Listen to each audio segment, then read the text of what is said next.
దేవర 2 ఆగిపోయిందా? అసలు నిజం ఇదే. జూనియర్ ఎన్టీఆర్ హీరోగా కొరటాల శివ దర్శకత్వంలో దేవర అనే సినిమా రూపొందింది.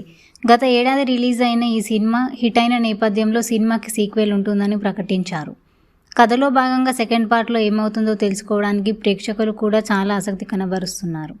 అయితే ఈ మధ్యకాలంలో ఈ సినిమా ఆగిపోయిందని, ఈ సినిమా స్థానంలోనే junior NTR, Nelson Dilip Kumar cinema, అలాగే త్రివిక్రమ్ సినిమాలు మొదలు పెట్టబోతున్నాడని ప్రచారం జరిగింది. అయితే అదంతా ఒట్టి ప్రచారమే అని తెలుస్తోంది. దేవర 2 కథ ఇప్పటికే లాక్ అయిందని అంటున్నారు.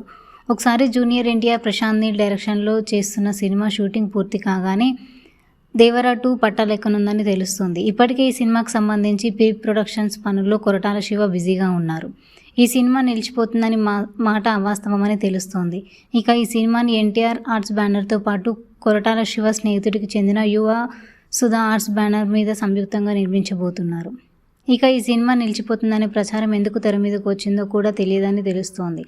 జూనియర్ ఎన్టీఆర్ లైన్ ఆఫ్ అయితే ప్రస్తుతానికి ఆసక్తికరంగా కనబడుతోంది. దేవర 2 పూర్తయ్యాక ఆయన త్రివిక్రమ్ సినిమాతో పాటు నెల్సన్ దిలీప్ కుమార్ సినిమాలు చేయబోతున్నాడు.